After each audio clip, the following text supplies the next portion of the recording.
তিনি নম্বৰ হালহলনি হ'বলৈ গৈ আছে হেতু হৈছে এতিয়াৰ পৰা আপোনালোকে ইউপিআই এপ্লিকেশনটোত পেমেন্ট কৰিলে আপোনালোকৰ আধাৰ বায়োমেট্ৰিকৰ প্ৰয়োজন হ'ব আপোনালোকে যদি কাবাক কিবা ট্ৰানজেকশন কৰে পেমেন্ট কৰে তেনে ক্ষেত্ৰত আপোনালোকৰ বায়োমেট্ৰিক আপুনি দিব লাগিব তেতিয়াহে আপুনি ইউপিআই এপ্লিকেশনটো থ্ৰু দি পইচা ট্ৰান্সফাৰ কৰিব পাৰিব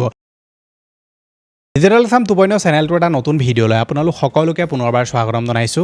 আপোনালোক যিসকল লোকৰ বেংকত একোটা একাউণ্ট আছে প্ৰত্যেকজন লোকৰ কাৰণে আজি এই ভিডিঅ'টো বহুত বেছি ইনফৰ্মেটিভ হ'ব মই আপোনালোকৰ কাৰণে চেনেলত বহুতবিলাক ভিডিঅ' লৈ আনি থাকো যিবিলাক ভিডিঅ'ত মই আপোনালোকক আপোনাৰ বেংক একাউণ্টটো কেনেকৈ আপুনি সুৰক্ষিত কৰি ৰাখিব লাগে কোনবিলাক ইনফৰমেশ্যন আপুনি বেলেগৰ লগত শ্বেয়াৰ কৰিব নালাগে কোনবিলাক কাম আপুনি কৰিলে আপোনাৰ বেংক একাউণ্টটো খালী হৈ যাব পাৰে এই সকলোবিলাক ইনফৰমেশ্যন মই আপোনালোকক ভিডিঅ'ৰ জৰিয়তে দি থাকো 2026 চনৰ এপ্ৰিল মাহৰ পৰা বা মাৰ্চ মাহৰ পৰা আৰবিআই কিছুমান নতুন গাইডলাইনছ আনিছে বা নতুন কিছুমান ৰুল ৰেগুলেশ্যন আনিছে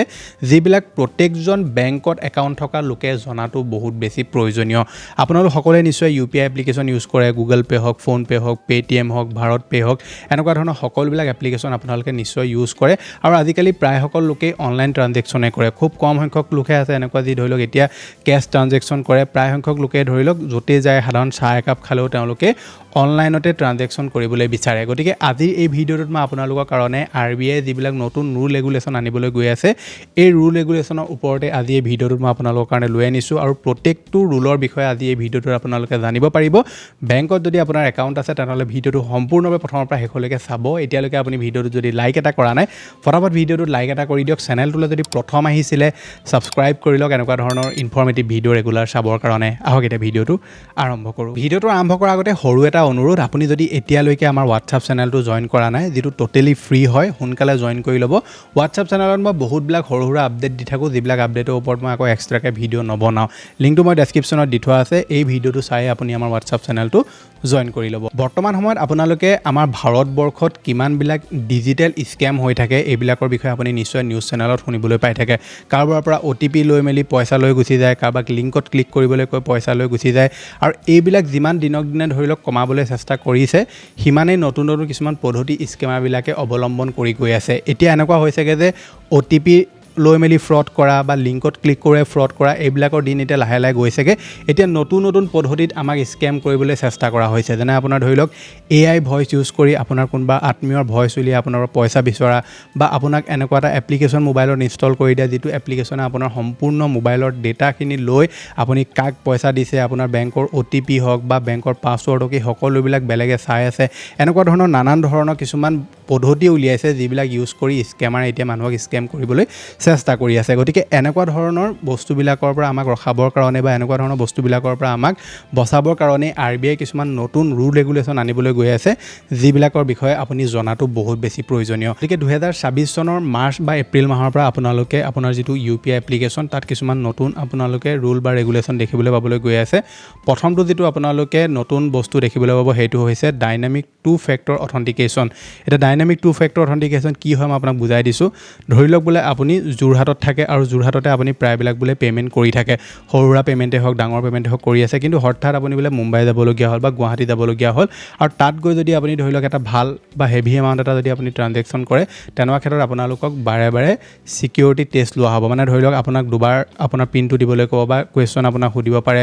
বা আপুনিয়ে যে সেইজন ব্যক্তি হয় সেইটো প্ৰুফ কৰিবলৈ আপোনাক ক'ব পাৰে গতিকে এই যিটো নতুন তেওঁলোকে চেঞ্জেছ কৰিছে এইটো এইকাৰণে কৰিছে যাতে কোনোবাই ধৰি লওক আপোনাৰ এপ্লিকেশ্যনটোৰ এক্সেছ লৈ বেলেগ জেগাত যাতে পইচা উলিয়াব নোৱাৰে এনেকুৱা ধৰণৰ খেলিমেলিবিলাক নহ'বৰ কাৰণে ডাইনামিক টু ফেক্টৰ অথেণ্টিকেশ্যন যিটো নতুন পদ্ধতি আনিছে তেওঁলোকে এই পদ্ধতিটোৰ জৰিয়তে আপোনালোকে যদি বেলেগ জেগাত মানে আনইউজুৱেল জেগাত যদি আপোনালোকে পে'মেণ্ট কৰে আৰু ডাঙৰ পে'মেণ্ট এটাও যদি আপুনি কৰে তেনেকুৱা ক্ষেত্ৰত আপোনালোকৰ যিটো ডাইনামিক টু ফেক্টৰ অথেণ্টিকেশ্যন এইটো আপোনালোকে কৰিব লাগিব তাৰ পিছৰ যিটো তেওঁলোকে নতুন পদ্ধতি বা নতুন নিয়ম আনিছে সেইটো হৈছে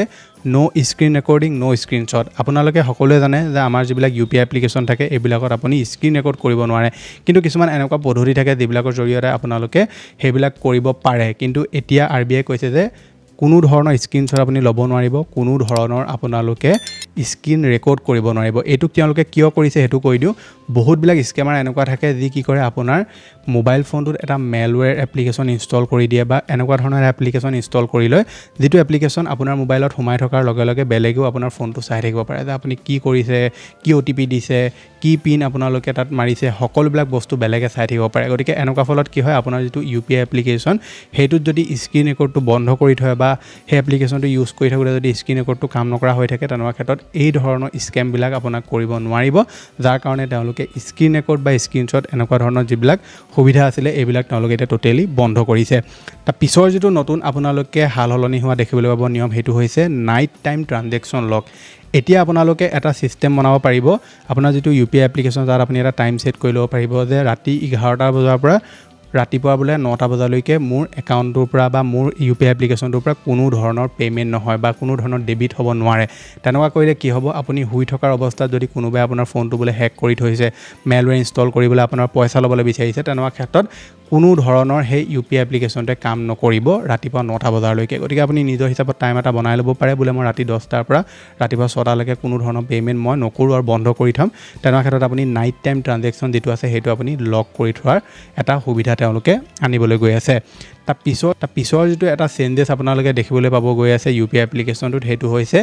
আপোনাৰ যদি ফোনটোত কোনোবাই যদি ধৰি লওক মেলৱেৰ ইনষ্টল কৰিলে, কোনোবাই এনেকুৱা এটা এপ্লিকেশ্যন ইনষ্টল কৰি ৰাখিছে বা আপুনি যদি নিজেও এনেকুৱা এপ্লিকেশ্যন ইনষ্টল কৰি ৰাখিছে য'ত ভাইৰাছ আছে, য'ত ধৰি লওক হেকাৰে আপোনাৰ সেই এপ্লিকেশ্যনটো কণ্ট্ৰল কৰে বা মেলৱেৰ আছে এপ্লিকেশ্যনটো, তেতিয়া কি হ'ব,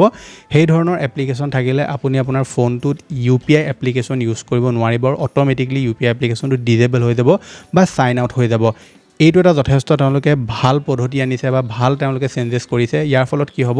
কোনোবাই যদি আপোনাৰ ফোনটোত আপুনি নজনাত যদি কিবা ইনষ্টল কৰি থৈছে বা আপোনাৰ ফালৰ পৰাও যদি কিবা এনেকুৱা এপ্লিকেশ্যন আপুনি ইনষ্টল কৰি ৰাখিছে যিটো আপোনাৰ ফোনটোৰ প্ৰাইভেচি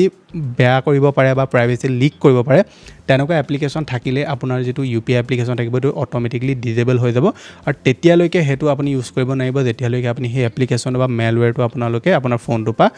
আঁতৰাই নলয়। ইয়াৰ ফলত যিবিলাক স্কেমাৰ থাকে এই স্কেমাৰবিলাকে আমাক স্কেম কৰিবলৈও যথেষ্ট কম সুবিধা লাভ কৰিব। পিছৰ যিটো নীতি নিয়মৰ সাল সলনি হ'বলৈ গৈ আছে সেইটো হৈছে এতিয়াৰ পৰা আপোনালোকে UPI এপ্লিকেশ্যনটোত পে'মেণ্ট কৰিলে আপোনালোকৰ আধাৰ বায়'মেট্ৰিকৰ প্ৰয়োজন হ'ব। আপোনালোকে যদি কাৰোবাক কিবা ট্ৰানজেকশ্যন কৰে, পে'মেণ্ট কৰে, তেনেকুৱা ক্ষেত্ৰত আপোনালোকৰ বায়'মেট্ৰিক আপুনি দিব লাগিব, তেতিয়াহে আপুনি UPI এপ্লিকেশ্যনটো থ্ৰু দি পইচা ট্ৰান্সফাৰ কৰিব পাৰিব। এতিয়া আপুনি নিশ্চয় ভয় খাইছে যে প্ৰত্যেকবাৰতে আমি ধৰি লওক আধাৰ বায়'মেট্ৰিক দিব লাগিব নেকি? নেলাগে।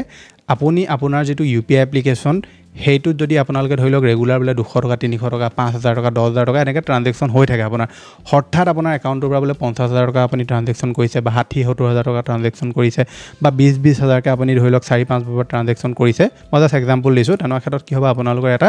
ভেৰিফিকেশ্যন হ'ব, আপোনালৈ ধৰি লওক কিবা ডাইৰেক্টলি এটা মেইল পঠিয়াব পাৰে বা OTP আহিব পাৰে বা ধৰি লওক আপোনালোকলৈ আপোনাৰ এটা ফেচ অথেণ্টিকেট হ'ব পাৰে। আপোনাৰ যিটো আধাৰ কাৰ্ড আছে, আধাৰ কাৰ্ডত নিশ্চয় আপোনাৰ ফেচ দি থোৱা আছে, গতিকে আপোনাৰ এটা ফেচ অথেণ্টিকেট হ'ব পাৰে বা বায়'মেট্ৰিক আপুনি দিবলগীয়া হ'ব পাৰে। পৰাপক্ষত আপোনালোকৰ ফেচ অথেণ্টিকেটে হ'ব। তেতিয়া কি হ'ব, আপোনাৰ ফেচটো স্কেন কৰিব যে আপুনি যিজনে পে'মেণ্ট কৰি আছে সেইজন আপুনিয়ে হয়, সেইটো চেক কৰিব আৰু যদি চব ঠিকে থাকে তেনেকুৱা ক্ষেত্ৰত সেই যিটো ট্ৰানজেকশ্যন সেইটো হৈ যাব। এইটো তেওঁলোকে এইকাৰণে কৰিছে যাতে স্কেমাৰবিলাকে ধৰি লওক কিবা উপায় অৱলম্বন কৰি আপোনাৰ ধৰি লওক যাতে এপ্লিকেশ্যনটো ইউজ কৰি বেছি পইচা ট্ৰানজেকশ্যন যাতে তাৰপৰা কৰিব নোৱাৰে বা স্কেম কৰি আপোনাৰ পৰা যাতে পইচা লুটিব নোৱাৰে আৰু বেছি সেইকাৰণে আপুনি পইচা ট্ৰানজেকশ্যন কৰিলে বা আনইউজুৱেল আপুনি পে'মেণ্ট কৰিলেই আপোনালোকৰ এটা ফেচ অথেণ্টিকেট হ'ব বা এটা ভেৰিফিকেশ্যন হ'ব, তাৰ পিছতহে আপোনালোকৰ সেই যিটো পে'মেণ্ট সেইটো প্ৰচেছ হ'ব। গতিকে এই যিসমূহ নতুন ৰুল ৰেগুলেশ্যন বা নতুন নীতি নিয়মসমূহ আপোনালোকে অহা মাৰ্চ, এপ্ৰিল, মে' মাহৰ পৰা আপুনি দেখিবলৈ পাবলৈ গৈ আছে আৰু প্ৰত্যেকটো UPI এপ্লিকেশ্যনতে আপোনালোকে এইসমূহ নীতি নিয়ম দেখিবলৈ পাব। গতিকে চৰকাৰে যিমান সোনকালে এইখিনি নীতি নিয়ম তেওঁলোকে আনে সিমানেই ভাল হ'ব, কাৰণ আমাৰ ভাৰতবৰ্ষত দিনক দিনে যিটো স্কেমৰ প্ৰকোপ বাঢ়ি গৈছে, ডিজিটেল এৰেষ্টে হওক বা OTP স্কেমে হওক বা ধৰি লওক কিবা লিংকত ক্লিক কৰা স্কেমে হওক, এই ধৰণৰ স্কেমৰ কবলত পৰি বহুত ডাঙৰ ব্যক্তি, ডক্তৰ পৰ্যন্তই নিজৰ পইচা হেৰুৱাবলগীয়া হৈছে। গতিকে শেষত যাওঁতে আপোনাক মই এটা কথাই ক'ম, কোনোবাই আপোনালোকক ফোন কৰি OTP বিচাৰিছে, কোনোবাই আপোনাক ফোন কৰি কিবা এপ্লিকেশ্যন ইনষ্টল কৰিবলৈ কৈছে KYCৰ নামতে হওক বা ধৰি লওক কিবা আঁচনিৰ নামতে হওক,